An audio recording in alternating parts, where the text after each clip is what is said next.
नमस्कार, कैसे आप सभी। आशा करता हूँ कि स्वस्थ और मस्त होंगे। तो इस वीडियो में हम लोग देखने वाले हैं मध्य प्रदेश के महिला एवं बाल विकास विभाग के अंतर्गत आंगनवाड़ी कार्यकर्ता और सहायिका के पदों के लिए आवेदन आप कैसे घर बैठे कर सकते हैं। तो सबसे पहले तो आप सभी को बता दें कि इस वीडियो में आपको जो आंगनवाड़ी कार्यकर्ता है उसका एप्लीकेशन फॉर्म भरने का पूरा डिटेल आपको बताया जाएगा, जिससे आप आसानी से घर बैठे भर सकें। तो सबसे पहले क्या करना है, आपको इसकी ऑफिशियल वेबसाइट पर जाना है। क्या है ऑफिशियल वेबसाइट? chayan.mponline.gov.in। इसका लिंक मैं वीडियो के डिस्क्रिप्शन बॉक्स में भी दे दूंगा। वहां पर जा करके आप वहां से नीचे डिस्क्रिप्शन बॉक्स और कमेंट बॉक्स दोनों में डाल दूंगा, दोनों जगह से आप इसको क्लिक करके फॉर्म भर सकते हैं डायरेक्ट। ठीक है, तो सबसे पहले जब आप इस लिंक पर जाएंगे तो ऐसा पेज खुल करके आएगा। यानी फर्स्ट पेज हम अगर बात करें तो ये हमारा फर्स्ट पेज है, मुख्य पेज। यहाँ पर ये 3 ऑप्शन मिलते हैं। तो बीच वाले ऑप्शन में वुमेन एंड चाइल्ड डेवलपमेंट पर आपको गो पर क्लिक करना है। गो पर क्लिक करने के बाद कुछ आपको इस तरीके से पेज आएगा। यहाँ पर आंगनवाड़ी कार्यकर्ता एवं सहायिका पद के भर्ती प्रक्रिया पर क्लिक करना है। इस पर जैसे ही आप क्लिक करते हैं तो यहाँ पर महिला एवं बाल विकास विभाग के अंतर्गत भर्ती प्रक्रिया हेतु संबंधित समय सारणी यहाँ पर आपको दिया गया है, जो कि अगर देखेंगे यहाँ पर तो अलग अलग चीज़ों के लिए अलग अलग नीचे एक एक करके दिया गया है। जैसे क्या है कि आंगनवाड़ी कार्यकर्ता एवं सहायिका पद हेतु ऑनलाइन आवेदन की यहाँ पर तिथि दी गई है कि 20 तारीख से स्टार्ट है और 4 जुलाई तक रहेगा। इसको चाहे तो यहाँ से आप डाउनलोड कर सकते हैं। अब देखिए यहाँ डाउनलोड का ऑप्शन दिया गया है, यहाँ अप्लाई करने का ऑप्शन दिया गया है। अब हमको जैसे मान लीजिए कि आप एप्लीकेशन फॉर्म भर लेते हैं और आप अगर रसीद नहीं प्राप्त कर पाए तो इस पर से क्लिक करके आप अप्लाई करेंगे। यहाँ से आप रसीद भुगतान अगर नहीं कर पाए तो भुगतान आप यहाँ से करेंगे। फिर आवेदन संख्या अगर आपको खोजना है तो इस पर क्लिक करके आप आवेदन संख्या खोजेंगे। रूल बुक आपको पढ़ना है, निर्देश तो फर्स्ट यहाँ पर है, सेकेंड यहाँ पर है, इस पर क्लिक करेंगे। फिर इसके विभाग द्वारा जारी गई रिक्त पद की विज्ञप्ति, इसको भी आपको देख लेना है यहाँ से कि किस पद के लिए कहाँ पर कौन सा स्थान रिक्त है। ठीक है, तो इस पर आप खोल करके देख लेंगे। आवेदन फॉर्म की प्रक्रिया संबंधित उपयोगकर्ता मैनुअल मतलब पुस्तिका यानी यूजर मैनुअल, आपको किस तरीके से इसका फॉर्म भरना है तो उसके बारे में है। ठीक है, तो ये रहा। हमको जैसे मान लीजिए एक एक करके अगर देखें तो यहाँ पर विभाग द्वारा जारी विज्ञप्ति पर अगर क्लिक करते हैं और यहाँ पर हमारे ये यूजर मैनुअल दिया गया है जो कि खुल नहीं रहा है अभी। ये रहा हमारा यूजर मैनुअल। ठीक है, क्योंकि हमने पहले से इसको डाउनलोड कर रखा है। जैसा कि आप सभी को बताया था कैसे कैसे आपको क्लिक करना है, तो स्क्रीन पर दिया गया है। देखेंगे यहाँ पर ये ऑप्शन आता है, इस पर क्लिक करेंगे फिर यही यूजर मैनुअल आ जाएगा। इसके बाद अंदर की चीज़ें हैं जो कि मैं एक एक करके आपको दिखाता हूँ कि क्या क्या आपको करना होता है। ठीक है, तो चलिए अब यहाँ पर जैसे आ गए तो आपको सबसे पहले क्या करना है, आवेदन करना है। तो अप्लाई पर आपको क्लिक करना है। जैसे अप्लाई पर आप क्लिक करते हैं तो यहाँ पर बोला जाता है कि सदस्य समग्र जानकारी, यानी आपको जो समग्र आईडी होती है उसमें सदस्य की जो आईडी होती है उसको यहाँ पर आपको डालना होता है। इस जगह पर यहाँ पर सदस्य का जो समग्र आईडी है उसको आप डालेंगे और यहाँ कैप्चा यहाँ पर देखिए यहाँ पर आप डालेंगे और यहाँ कैप्चा कोड डाल करके खोजे पर क्लिक करेंगे।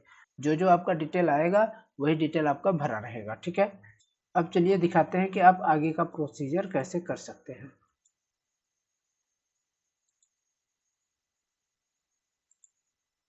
तो ये यहाँ पर हमने स्लाइड रख लिया है, आपको बताया कि जैसे जैसे यहाँ पर आपको क्लिक करना है ये सब ऑप्शन आएगा आगे। फिर हम यहाँ पर कुछ नोटिफिकेशन अगर देखें तो 19 तारीख को नोटिफिकेशन रिलीज होती है। 19 से 20 तारीख से आपका फॉर्म भरना स्टार्ट होता है, 4 जुलाई तक भरा जाएगा। मेरिट या रिजल्ट के जो होगा तो वो बाद में आएगा। फॉर्म भरना है तो आप समग्र आईडी जैसे डिटेल डाल लेते हैं तो कुछ इस तरीके से आपका डिटेल खुल करके आ जाता है।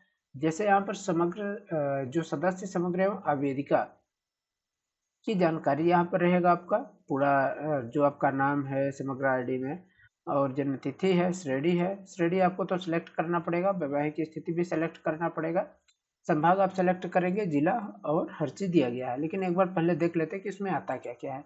फिर इसके बाद ये देखिए हमारा क्या है कि समग्र सदस्य और आवेदिका की जानकारी। फिर आ जाता है पद हेतु आवेदन, किस पद के लिए आप आवेदन कर रहे हैं, कहाँ के लिए। फिर मूल निवास से संबंधित जानकारी यहाँ पर पूछेगा।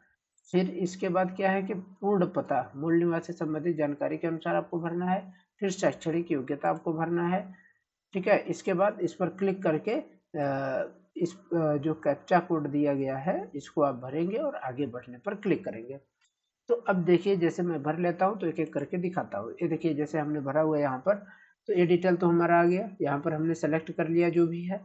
यहाँ पद हेतु आवेदन पर क्लिक करेंगे तो जो भी आपका संभाग है संभाग सेलेक्ट करिए, जिला संभाग सेलेक्ट करिए, परियोजना सेलेक्ट करिए कौन सा है, सेक्टर क्या है, आंगनवाड़ी केंद्र कौन सा है, वार्ड कौन सा है, आवेदन करने हेतु पद है, इन सबको आपको सेलेक्ट कर लेना है और भरना है, ठीक है। इसके बाद आपसे पूछा मूल निवास के बारे में, राज्य कौन सा मूल निवास है आपका, वहाँ 3-4 ऑप्शन पूछा जाएगा।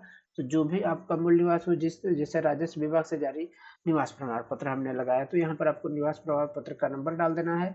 यहाँ पर भी नंबर डालेंगे और यहाँ पर क्या होगा उसका डेट डाल दीजिए। इसके बाद यहाँ पर क्या है कि मूल निवास से संबंधित जानकारी के अनुसार आपको जो है पूर्ण पता आपको डालना है, जिला, तहसील, block, ward, mobile number, pin code और जो शहर, नगर, गांव, इन सब के बारे में यहाँ पर जानकारी डालना है। शैक्षणिक योग्यता, अनुक्रमांक, उत्तीर्ण वर्ष, परसेंटेज। तो योग्यता में 12वीं, अनुक्रमांक जो है उसको डालिए, उत्तीर्ण वर्ष डालिए, यहाँ पर परसेंटेज डालिए। क्या आवेदिका जो है वो स्नातक या स्नातक से उच्च डिग्री में उत्तीर्ण है? अगर है तो हाँ करिए, नहीं तो नहीं करिए। इसके बाद ये सब डिटेल यहाँ पर बोला गया है। अगर इन सब के हिसाब से आप आते हैं कुछ तो हाँ नहीं करिए। और यहाँ पर घोषणा पर क्लिक करके जो आपका कैप्चा कोड दिया गया है इसको भर करके आगे बढ़ने पर आपको क्लिक करना है। इसको करने के बाद आपका इस तरीके से पूरा डिटेल खुल करके आ जाएगा, जो कि देखेंगे कि चयन है तो ये आवेदन पत्र है। यहाँ पर फोटो आपका नहीं दिखाएगा, लास्ट में फोटो दिखाते जब आप फोटो अपलोड कर लेते हैं। तो यहाँ पर पूरी जानकारी रहती है आपका दिया हुआ। फिर जैसे इसके नीचे निकलते हैं तो यहाँ पर भी हमारा देखिए जो जो डिटेल हम भरे थे वो पूरा यहाँ पर डिटेल रहेगा। इसके बाद आवेदिका का यहाँ पर फोटो, आपको इस पर क्या करना है, इस पर चूज करके आपको फोटो जो है तो 30 KB से लेकर 200 KB के बीच का फोटो जेपीजी फाइल में करके अपलोड करना है। जैसे अपलोड इस पर क्लिक करेंगे, इसके बाद यहाँ पर आ जाएगा तो इसको अपलोड करे पर क्लिक करना। अपलोड करे पर क्लिक करेंगे तो यहाँ पर देखने के लिए ऑप्शन आ जाता है, ठीक है। तो ऐसे ही सबको करके लेना, पहले इसको करके अपलोड करें, फिर इसको करके अपलोड करें, फिर इसको करके अपलोड करें। यानी अब जो फोटो है मूल निवास है, यहाँ पर 12वीं के प्रमाण पत्र है। अब देखिए यहाँ पर हमने क्या किया, अपलोड करे पर किया तो अपलोड देखे, अपलोड देखे, अपलोड देखे। फिर आ जाता है भुगतान की जानकारी के बारे में। तो यहाँ पर आपको बताया जाता है कि आवेदन शुल्क कितना है, कुल शुल्क कितना दिया है, पोर्टल चार्ज कितना है, जीएसटी सहित हर सब कुछ मिला करके जितना है, आप भुगतान करें पर क्लिक करना है। जैसे आप भुगतान करें पर क्लिक करते हैं तो इस तरीके से पेज खुल करके आ जाएगा। यहाँ पर आप ऑप्शन जाएंगे, यूपीआई पर आपको सेलेक्ट कर लेना है, सबसे आसान तरीका है, क्योंकि आप नेट बैंकिंग का भी यूज कर सकते हैं, डेबिट क्रेडिट कार्ड का भी यूज कर सकते हैं, लेकिन यूपीआई आज के टाइम पर सबसे फास्ट सर्विस है, ठीक है। तो यूपीआई पर आप क्लिक किए, इसके बाद पेटीएम या फिर पे जियो भी India NDML for GOVT of India, इस पर भी आप चाहे तो क्लिक करके दो में से किसी एक पर क्लिक करेंगे। जैसे मैं मान लीजिए फर्स्ट पर आपको क्लिक करता हूँ, फर्स्ट पर क्लिक करने के बाद इस तरीके से हमारा रेफरेंस नंबर आ जाता है, एप्लीकेशन नंबर आ जाएगा और यहाँ पर अमाउंट जो है हमारा जितना कट रहा है 118 रुपये इस पर आ जाएगा। सबमिट करेंगे, यहाँ से सबमिट करते ही हमारा क्या होगा, फीस पेमेंट हो जाएगा, ठीक है। और जैसे वहाँ पर देखिए क्या है कि हम अपने यूपीआई के माध्यम से जैसे पेमेंट किए, स्कैनर आ जाता है, आप उसको स्कैन करके पेमेंट करिए और देखिए यहाँ पर हमारा अपलोड कुछ जानकारी दिख रहा है और पूरा जो हमारा फॉर्म आता है ना, हमने ऐसे बताया था, यहाँ पर चला गया ये वाला, यहाँ पर फोटो, तो जो लास्ट वाला आप जब पेमेंट कर लेते हैं तो यहाँ पर जो आप फोटो अपलोड किए रहते हैं फोटो आ जाता है, बाकी डिटेल यहाँ पर ही जैसे यहाँ पर दिया गया है, तो ये डिटेल आपका रहता है, ठीक है। यहाँ पर जैसे मूल निवास से संबंधित जानकारी और यहाँ 12वीं का अपलोड देखें, इसको चाहे तो आप इसको क्लिक करके आप देख सकते हैं।